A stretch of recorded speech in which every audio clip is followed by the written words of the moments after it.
Hello, j'espère que tu vas bien par la grâce de Dieu. On se retrouve aujourd'hui pour un nouvel épisode de podcast où aujourd'hui j'ai envie de te parler de mes 7 livres favoris que j'ai lus en 2024. Ce qu'il faut savoir, c'est que je suis pas vraiment une grande lectrice. Je suis pas le genre de meuf qui lit, qui est passionnée par la lecture et tout. Non, honnêtement, lire, ça me coûte. Mais c'est assez particulier parce que c'est comme si j'avais eu un déclic de me dire, mais Crescence, si tu as envie de croître en sagesse, en stature, si tu as envie d'augmenter ta capacité, comme je disais dans l'épisode sur les domaines dans lesquels on doit investir en soi, en fait, je suis obligée de lire des livres, quoi. Il y a des gens en qui Dieu a mis une certaine sagesse, il y a des gens qui ont compris certaines choses que moi-même je dois acquérir. Et donc, en fait, les lectures que je vais te partager, elles m'ont aidée dans différents domaines de ma vie, dans ma compréhension de moi-même et dans ma compréhension de Dieu. Donc, du coup, je vais te présenter 7 livres qui m'ont aidée à mieux me connaître et à mieux connaître Dieu. Du coup, je commence par le livre de l'apôtre Ivan Castano, qui est mon pasteur, Neutraliser l'ennemi public numéro 1, la chair. Ce livre, il parle du fait que notre ennemi, c'est pas vraiment tant le diable ou les démons. Parfois, on rend un peu trop puissant le diable, alors que la vérité, c'est qu'il n'a plus aucune puissance, il a été vaincu à la croix par le sang de Jésus. Mais en fait, ce que le pasteur, il explique, c'est que notre ennemi, c'est notre chair, et notre chair fait référence à nos 5 sens. À la chute de Adam et Ève, le péché est venu habiter dans la chair. Et donc, du coup, ce que le Seigneur a fait, c'est qu'il est venu nous donner une autre vie, à savoir la vie du Saint-Esprit. Et pour ne plus vivre selon la chair, on doit marcher par l'Esprit. Donc, en fait, c'est comme si on avait 2 vies en nous avec lesquelles on se bagarrait. Et on doit neutraliser la chair pour ne plus vivre une vie de péché. Et en fait, dedans, ça explique beaucoup de choses profondes. Mais pour être honnête avec toi, ce livre-là, c'est pas la première fois que je l'ai lu, mais je l'ai relu en 2024. Et c'est ce livre-là qui m'a donné envie de guérir de mes blessures intérieures. Parce que clairement, ça parle des blessures intérieures, ce livre-là. On dirait peut-être pas comme ça, mais ça parle des blessures de l'âme. Et en fait, ça explique que tant qu'on ne guérit pas de nos blessures qui sont rentrées par les œuvres de la chair, on peut devenir un objet de scandale. Moi, franchement, ce qui m'a fait un déclic, c'est que dedans, il a réussi à expliquer comment Judas, en fait, s'il a trahi Jésus, c'est à cause de ses blessures de l'âme, notamment la blessure du rejet. Donc, en gros, il a renié la foi et il a trahi son maître à cause du rejet. Et quand j'ai lu ça, j'ai dit, Seigneur, moi, ma vie, jamais au nom de Jésus. Peut-être que j'ai le rejet, j'ai du mal à connaître ton amour et tout, mais jamais je ne te renierai à cause du rejet. Bref, ça m'a fait prendre au sérieux ma vie chrétienne, ma sanctification, la vie de l'esprit. Donc, je le recommande vivement et c'est un livre de toute une vie. En livre numéro 6, ce serait le livre de Insatisfait de l'apôtre Mohamed Sanogo. En fait, ça s'appelle Insatisfait entre dans la dimension de l'épouse de Christ. C'est un livre qu'on a lu dans mon club de lecture que j'ai créé qui s'appelle le club LDL. L'idée, c'était de nous expliquer qu'il existe une dimension qui est supérieure à la dimension des enfants de Dieu. Un fils ne se comporte pas de la même manière avec son père qu'une épouse avec son mari. Il explique dans ce livre que, en fait, déjà, notre vie dans le Seigneur, notre relation avec Dieu, ça a toujours été une relation de mariage, en fait, pas tant une relation de père à enfant, même si c'est la vérité. Et en fait, ça explique comment rentrer dans cette dimension d'intimité-là.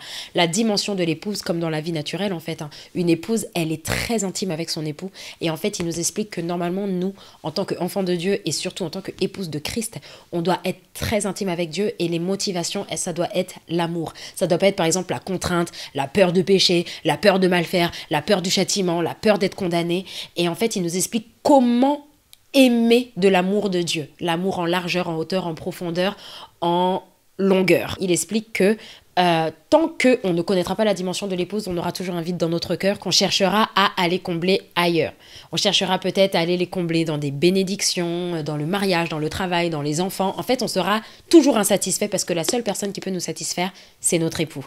Et pour ça, on doit rentrer dans la dimension de l'épouse. Donc voilà, ça c'est un livre que je recommande vivement. Un autre livre qui m'a béni dans l'année 2024, c'est celui-ci qui s'appelle 4 secrets d'un mariage réussi. Ça parle du mariage tel que je ne l'ai jamais entendu. Ah oui, j'ai oublié de dire que c'est de l'apôtre Ivan Castano, mon pasteur. Tu verras qu'il y a beaucoup de livres de lui dans ma liste.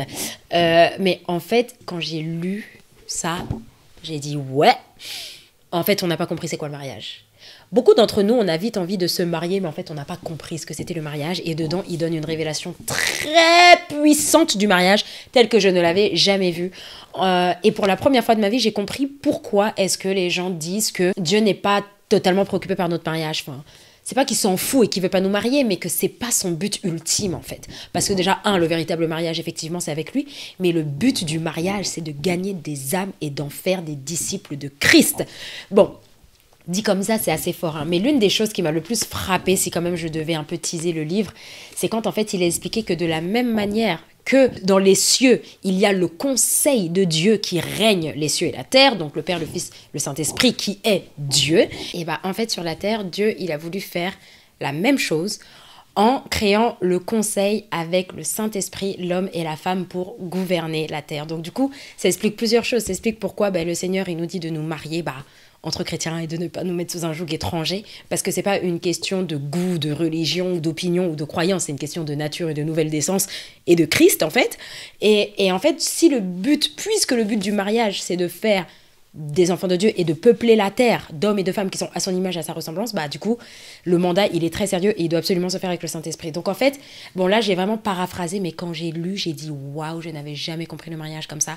Et du coup, ça te fait moins prendre le sujet à la légère. Un autre livre qui m'a fait du bien, c'est encore celui de mon pasteur, le volume 1 du livre « Les 10 handicaps du leader qui freinent la croissance du ministère ». Ne te fie pas au titre, parce que peut-être en regardant, tu peux te dire « mais j'ai pas de ministère, ça me concerne pas, j'ai rien et tout ». Mais non, en fait, parce qu'en limite, tu peux enlever le du ministère. Les 10 handicaps du leader qui peuvent freiner une croissance. La vérité, ma chérie, c'est que tu es une leader, on est tous des leaders, ok ? Et en fait, ça explique que dans tout ce qu'on entreprend, notamment le ministère, parce que j'avoue quand même que ça s'adresse pas mal à des pasteurs d'église et tout, en fait, ça donne les clés, quoi. Ça donne des principes de réussite, voilà. Tu sais que j'aime les principes, et en plus, j'ai fait un épisode sur 10 principes spirituels à appliquer pour guérir de ses blessures intérieures. Et en fait, ça donne plusieurs raisons pour lesquelles on est bloqué dans notre leadership.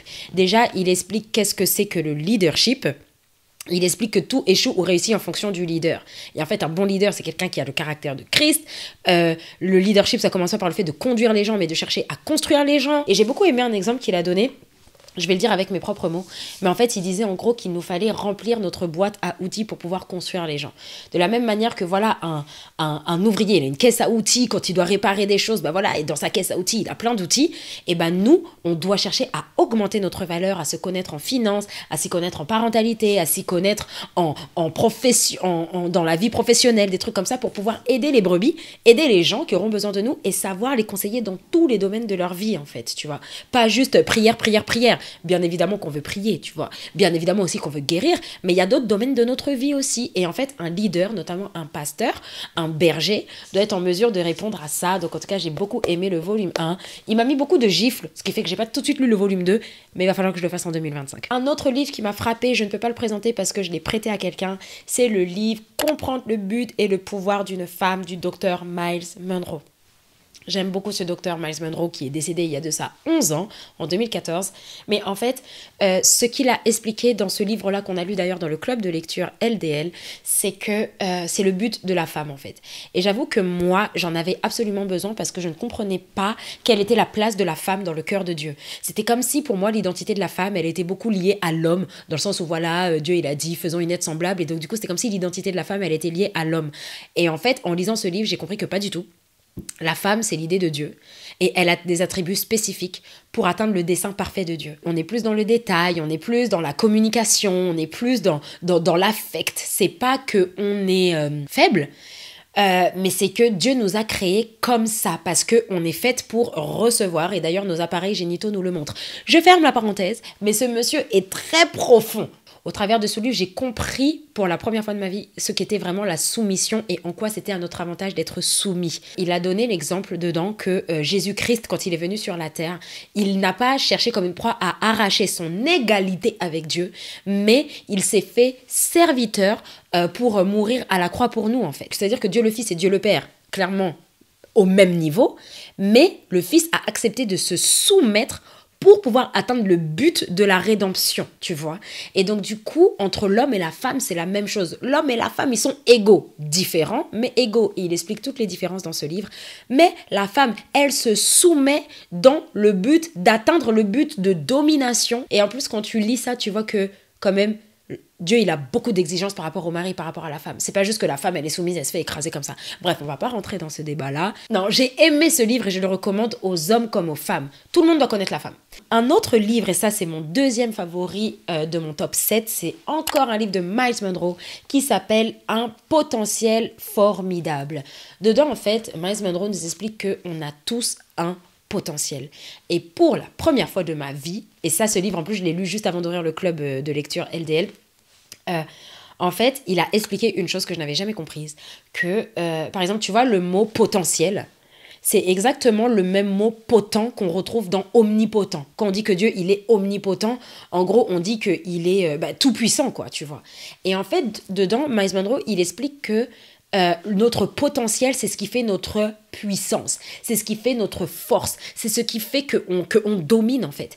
Et notre potentiel, c'est tout ce qu'on est qui n'est pas encore manifesté. Ce qui veut dire que ce qui est manifesté, ce n'est plus un potentiel parce que ça a été révélé. Et en fait, il explique que notre potentiel, il vient de Dieu. C'est une puissance que Dieu a mise en nous, donc du coup, on doit découvrir notre identité en Christ. Enfin, le croisement qu'il a fait, il est ouf. Et ça m'a archi inspiré pour lancer le club de lecture. Il a dit que tout ce que l'on voit en esprit, un projet qu'on imagine de faire, si on l'a vu, c'est qu'il est faisable en fait. Et ça, c'est archi deep. Hola, alors je tiens à m'excuser parce que en plein tournage d'épisode, ma caméra a planté. Problème, je n'ai pas d'autre temps, jour ou disponibilité pour tourner cet épisode. Donc je te demande vraiment pardon pour la suite. Mais je prévois que tu restes concentré parce que voilà, je te partage quand même mes pépites avec un petit cadeau à la fin. Donc reste connecté. Un dernier livre qui m'a grave béni, c'est celui-ci. Le livre Une vie motivée par l'essentiel de Rick Warren. Celui-là, c'est un must-have, s'il te plaît, il faut le lire tous les ans. Il te raconte complètement pourquoi est-ce que tu dois vivre une vie motivée par l'essentiel, à savoir Christ. Si on vit pour Dieu. On vit pour servir Dieu. On vit pour adorer Dieu.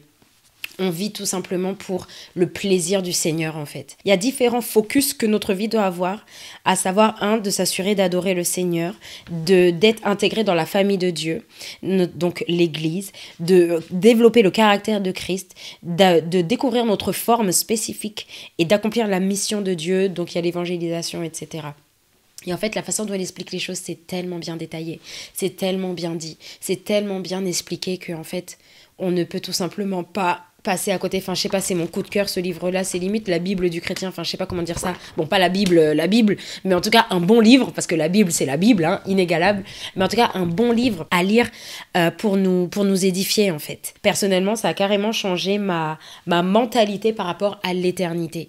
Parce que jusque-là, je faisais énormément le focus sur ma destinée. Voilà, Seigneur, à quoi je sers, pourquoi tu m'as créé. Le focus de ma vie, c'est la destinée, je dois accomplir ma destinée et tout. Et je l'avais découverte, enfin, en partie, par la grâce de Dieu, mais en lisant ce livre, en fait, ce que le Seigneur m'a montré, c'est ma fille. En fait, ton objectif, normalement, ça doit même pas être la destinée, parce que ta destinée s'arrête sur la terre, en fait. Ton focus, ça doit être l'éternité. L'éternité que tu vas passer dans ma présence, en fait. Et ça, c'est la plus grande vision que tu puisses avoir. Ça m'a totalement transformée. Donc voilà la liste des livres qui m'ont béni en 2024. Et si tu veux découvrir les autres livres qui m'ont béni, je t'invite à télécharger le lien gratuit, la liste de 24 livres qui m'ont fait du bien, parce que je crois que cette année 2025, tu as envie d'augmenter ta sagesse, ton intelligence, tes connaissances, que ce soit dans les domaines sur les sujets chrétiens ou autres. Et c'est maintenant que ça se fait. Donc, tu trouveras le lien à télécharger dès maintenant. Voilà, on arrive à la fin de cet épisode. J'espère qu'il t'a parlé, j'espère qu'il t'a béni. En tout cas, si ça a été le cas, n'hésite pas à mettre un 5 étoiles ou à mettre un pouce si tu me suis sur YouTube. N'hésite pas à le partager à quelqu'un qui pourrait en avoir besoin. Et moi, d'ici là, je te dis see you soon. Bye bye.